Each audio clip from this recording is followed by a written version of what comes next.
Hi guys, last time we talked, we ended up in the American Revolution and how it impacted and influenced the French Revolution and starting on their steps. So we're going to go ahead and continue from there.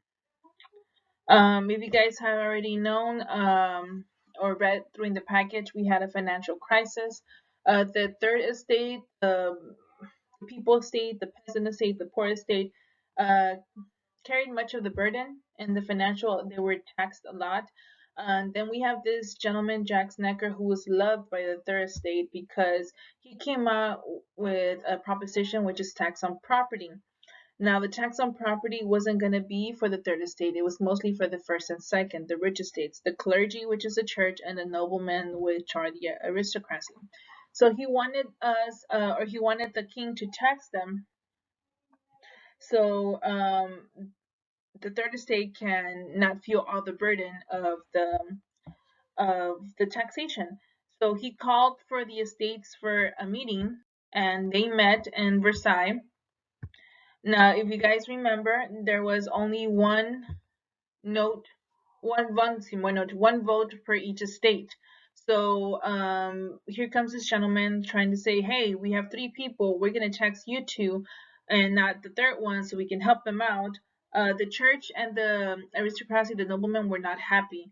Of course, they usually join together to outvote the third estate, and it was not any difference.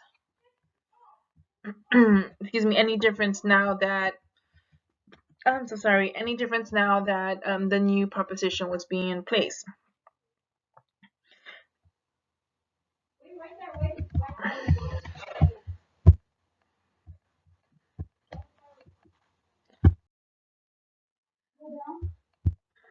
So when it came to the actual vote, like I mentioned, the first and second estate voted against the third estate.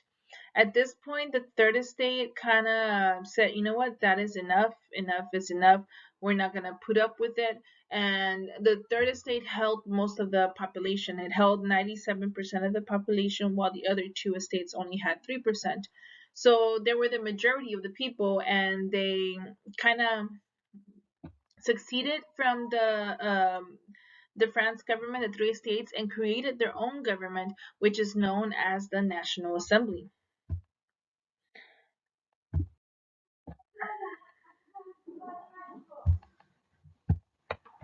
Now, during this time, guys, we mentioned how the American Revolution, the French went over there and participated, helped it out. However, we did not have money to pay for this, but we still paid for it. And we also, the king had to maintain their lavish style, kind of like Marie Antoinette wanted parties, wanted cake. So it was a lot of taxation on the third class. It was a lot of overpowering from the first, second, and even the king in order to keep his lavish styles. It worsened and worsened every single day, and by the late 1780s, the government lay close to bankruptcy. This was when Necker came up with his idea of the poor had already been heavily taxed as possible. So, as a new source of revenue, he proposed that the first and second estate were going to be taxed with the property tax. Now, like I mentioned, the noblemen saw their exemption from taxation as a birthright, refused to even consider it, and the church, which had grown wealthy from tithes and property holdings, rejected the idea of having to pay taxes on its lands. Now, since the first and second estate balked on this plan, Necker went over to the king and urged him, "Hey, please help us. This is for the country. Implement this tax, force him to pay it because it's going to save us." And of course, the king said no. Now, Louis the 16th ordered the third estate locked out of the National Assembly's Midi Hall. So once the Necker proposed, the king said no. The third assembly withdrew from the states and created the National Assembly. The king actually ordered them locked out. They're no longer part of us. Just keep them out.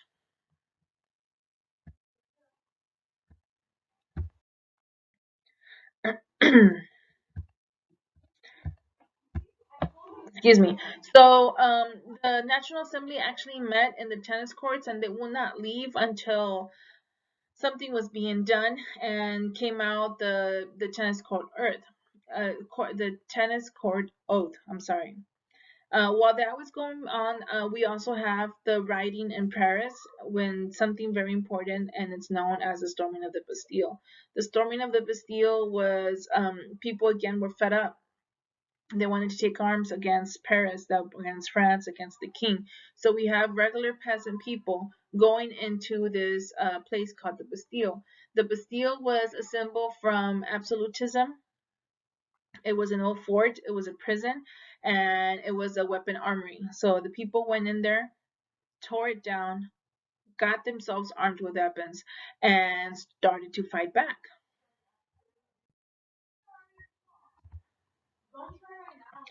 Now the rebellion continues to spread. There's fear all over. There's also, I mean, the peasants are standing up for themselves. But more than anything, Louis is the one that ends up fearing because he's losing control of peasants. And like I mentioned, peasants are majority of the population in France. Once the National Assembly came to being, they did something that is called the Declaration of the Rights of Man and Citizen. Now, this Declaration of the Man and Citizen, guys, was adopted in August 27th, again by the National Assembly. It is very similar from the Declaration of Independence. It had Enlightenment ideals. It was the people were feeling oppressed by their monarchy, kind of like the Declaration of Independence, and it outlined basic freedoms held by all, asserted that the people had the power and the sovereignty to rule, and it gave France their slogan for the French Revolution, which is Liberté, Égalité, and Fraternité, which is liberty, equality, and fraternity. The women did not held back. They actually came part of the revolution itself and became known as the March of the Women. Lower classes were still unsatisfied. Thousands of starving women and peasants marched onto Versailles, where the king was. They wanted to kind of like bust it open and say, "Hey, give us money, give us food. Look at us, we're starving." It was at this time that Louis was forced to return to Paris and flee for his life.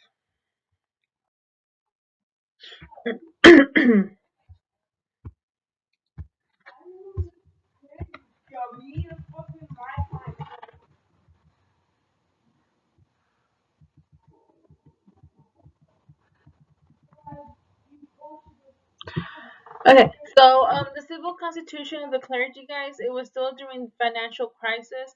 This was when Necker said about the proposal of the tax property, and the first, which is the church, and the second, the noblemen refused. But we have the National Assembly coming here and taking power by force. It was at this time that the National Assembly confiscates and sells off church lands in order to make money to pay for France's debt, in order to kind of staff off the financial crisis. The church also became secularized and reorganized so that the church and the clergy no longer had power and no longer could obtain power through that way. They were under a watchful eye this time. Again, another thing that happened also was the clergy took the oath of loyalty, not towards the king, but to the National Assembly. And this became known as the Civil Constitution of the Clergy, stating that they weren't going to take tithes for themselves, lands for themselves, loyalty to the National Assembly and to France. It was a really big deal because at this point, the clergy was mostly looking out for themselves.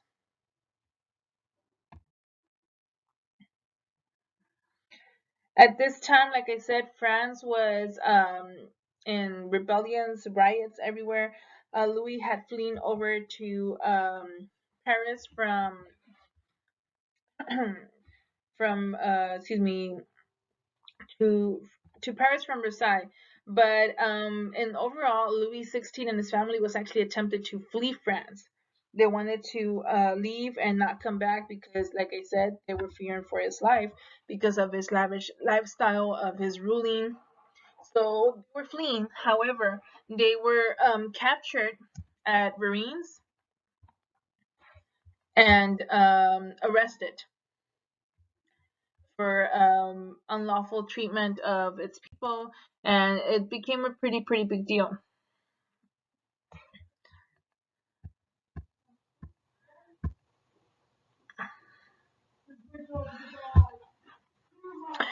So we have reactions from other countries. And here we have the Prussian king, the Austrian emperor, and the Comte d'Artois, which is Louis the XVI's brother. Became known as the Declaration of the Pillnitz, which kind of meant that they might have other nations intervene in what was happening in France if Louis could not contain. Because again, kind of like the Americas, revolution ideals and the Enlightenment can spread. So all these other kings and rulers were kind of scared that this type of revolution, this type of behavior might happen in their country and they might lose control of everything.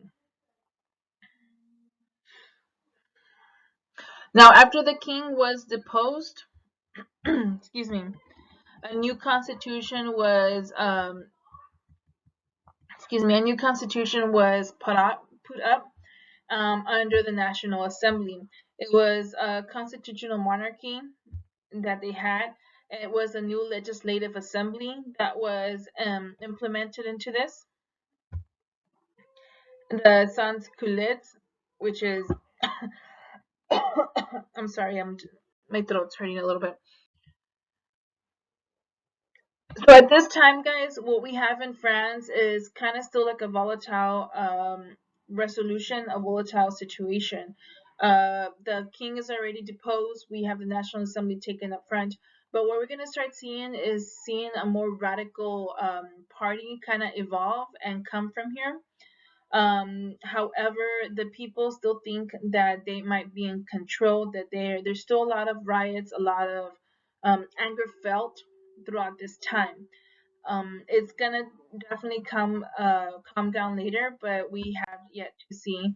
During this time, we also have a war with Austria. We have no money. France has no money to go into war. However, the war with Austria, it wasn't something that we wanted to or was intended. It was something that they had to do. Austria was planning to go ahead and invade, so France declares wars. It was the war of the first coalition. A leve en masse is kind of like a draft where the National Assembly calls for soldiers and takes them all to go fight in a war.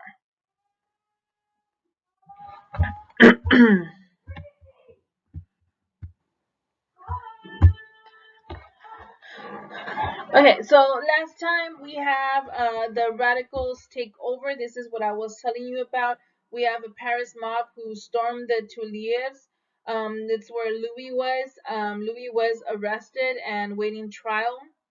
Louis and family seek aid from the Legislative Assembly, which is the National Assembly, to no avail because the radicals had taken over France, had taken over the government, and now Louis is actually going to fear for his life.